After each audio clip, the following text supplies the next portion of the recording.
Alright, so today is a very exciting day. It is new frame day for me, kind of my first real video for 2024, and we're starting it off with a new bike build. Now, for those of you that have been following the channel for a while, my Commencal Meta TR is being retired, and all the parts from that bike are going to be ending up on this hardtail frame. Now, this frame is from the Radical Bicycle Co. They're from the UK, and this is their all-new Grim Ripper frame, which can run 27.5 front and rear, mullet, or 29 because of the sliding dropouts. I'm going to be running 27.5 front and rear with a 140mm fork, which honestly sounds kind of outdated these days, but I think it's going to be a lot of fun, and it's definitely the cheaper way to go for me right now. So this is a pretty special video to me because the Radical Bicycle Co. actually gave me a bit of a discount on this frame.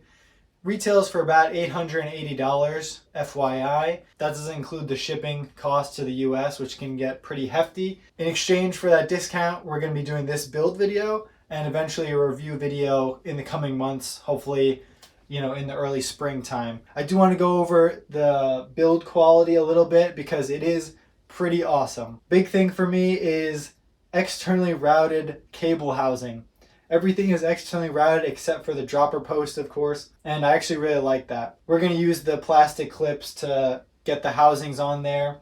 I already have my dropper cable housing in there. This being a UK hardtail, it is steel, and that should be pretty real.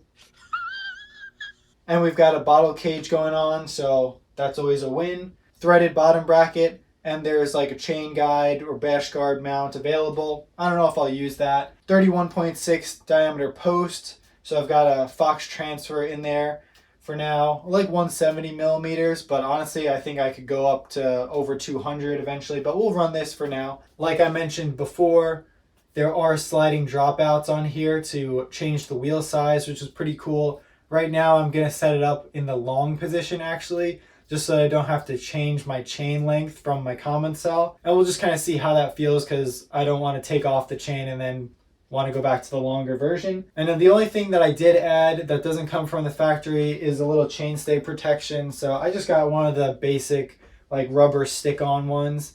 We'll see how it does. See if this bike is getting a lot of chain slap. Maybe we'll retrofit one of those like more legit ones from a Specialized or like Santa Cruz or something and hack it up. So I guess we should actually put some parts on this thing. Yeah, let's do that.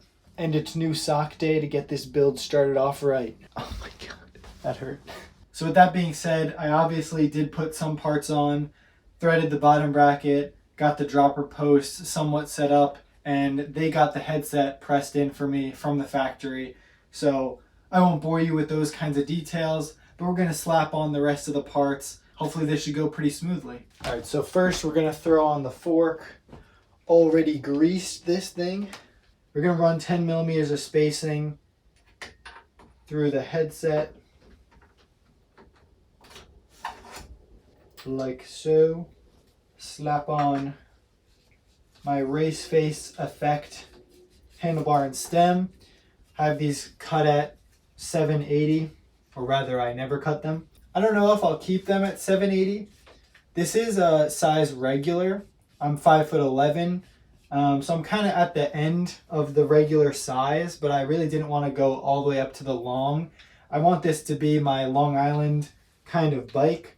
I want it to be more agile, even though this does have some pretty aggressive geometry. But the reach is about a 455, which is 5 millimeters shorter than my Commencal, and the seat tube is much steeper. So the cockpit will probably feel a bit more tight, so might want to narrow the bars a little bit because it feels a little bit awkward, but we'll see. Oh my god, that almost killed me. I really wish I had a bike studio because we really doing this in my bedroom. Me mom didn't want me doing it in the living room. We'll try and line this up as best we can for now. We'll definitely come back to that. Alright, so now we're going to throw on the rear wheel. I've got this Axis cassette on here, which I think is going to look awesome. And my friend Dan pulled through with a boost wheel set for me because he doesn't really use his 27.5 wheels anymore. And these are the Bontrager Line Comp 40s. which is insane. These are a 2.4-inch tire, I think, and I'm on a 40mm rim. The tires are so square, so I could definitely go up in tire size, which might make sense for this kind of application, but we're gonna run it as is. Should be kind of crazy, and I'm gonna still be using my SRAM HS2 rotors, 180mm front and rear. Now the axle on this is a through axle, of course, but it is not a quick release kind of axle. It's just a 6mm kind of standard affair. Okay, so there's the rear wheel. Probably gonna leave the front wheel for a little later.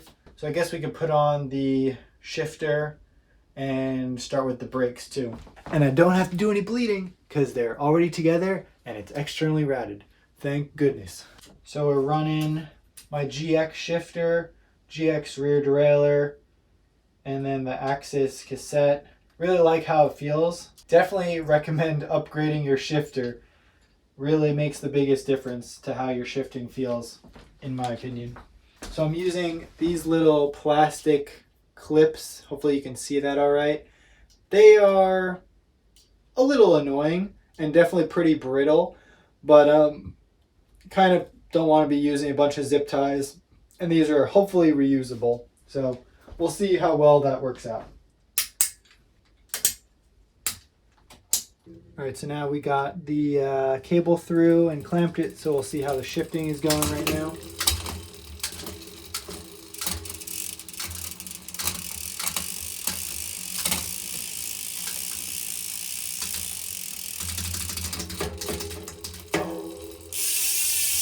Sounds pretty good to me.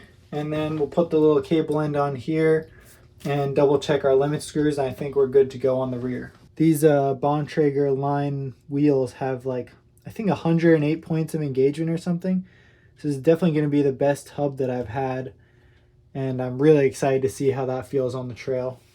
All right. Give that a little test. Seems pretty good. And we're still running the TRP Trail Evos that I got this past fall. And we're still running the regular blue resin pads that came on the rear, and the MTX metallic pads will be on the front. Oh my God. Didn't even realize, but all of a sudden now, I'm going to have 3 steel bikes. It's like I'm becoming a steel bike channel without even realizing it. Although I've never shown my my steel road bike on the channel, I guess. Although I did put some pictures of it in my 2023 montage video. Might do a bike check of that bike someday, or maybe not. I don't know.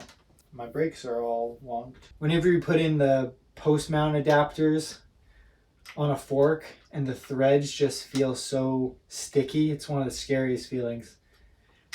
Can you imagine cross-threading your fork legs? That would absolutely suck. Alright, so we got the front ones on there. And now we'll do the rear. This bike has like a 63.5 degree head tube angle, which is pretty insane. Honestly, super interested to find out how this thing feels on Long Island trails and beyond. I feel like this would be an awesome bike to race at a cross-country race. It would definitely turn heads. And it'll probably be more efficient feeling than my Common Cell. Alright, tell me what you think. Is this grape or pinkish or purplish? Or purpley? Purple's a fruit. Donut? No thanks. Do you have any fruit? It has purple stuff inside. Purple is a fruit. Does feel super nice though.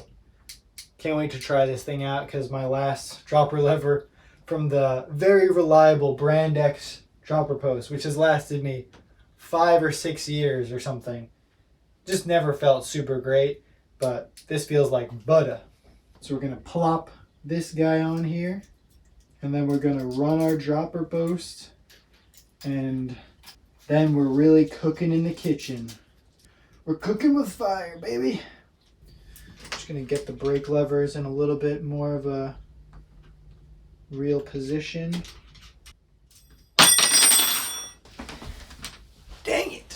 It's like when the girl drops her hydro flask in the middle of the lecture hall.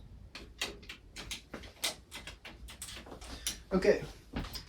Alright, we're going to feed this baby through. And hopefully I actually have tension in here. And I didn't completely mess this up. And then we'll kind of have a working dropper post. Make sure to turn your barrel adjuster all the way in, all the way to the right, so that you have it as loose as possible so you can add tension later.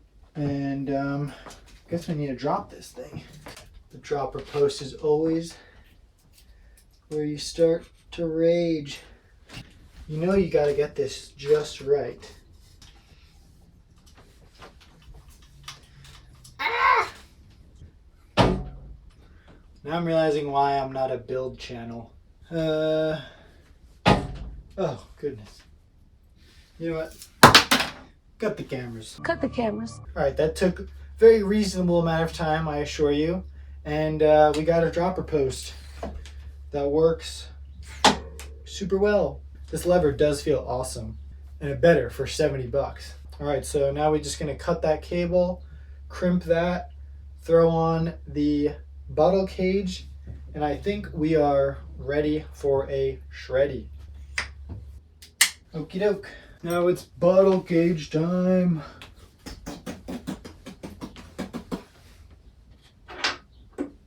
You didn't see that. Make sure your braze-on bolts are greased. Make sure your water bottle is at the lowest position to lower your center of gravity. That's a pro tip. Logue Bruni doesn't want you to know these secrets. And I think that is all.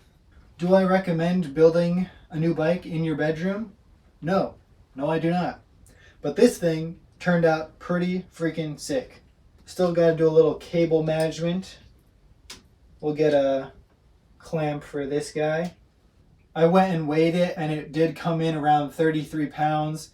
Tires are set up tubeless, 27.5 front and rear. Pedals, of course. So I think it's pretty respectable, pretty similar to what my common cell was weighing already. But hopefully it's going to feel a lot more efficient now that it's a hardtail. And got my little Garmin mount going on here. Specialized power saddle. I don't know, what more could you ask for? This is honestly pretty much like a bulletproof build for me. Really upgraded all the parts on my common cell, and once those were feeling really solid, now they're on a new bike. Completely different kind of thing, and I'm really looking forward to going out riding this in some New York chunk, maybe a little upstate action, but mainly it's going to be for Long Island trails, because actually I got another bike, which will be a video coming soon. Had to take advantage of some Christmas deals, so now we've got 2 mountain bikes, and this one is going to be my kind of underbiking bike that still has really aggressive geometry. Hopefully you enjoyed watching this video. Thanks again to the Radical Bicycle Co. for making the Grim Ripper, hitting me up with that discount and this sweet shirt, and can't wait to start making some videos on this thing. So with that being said, remember, stay adventuring, my friends.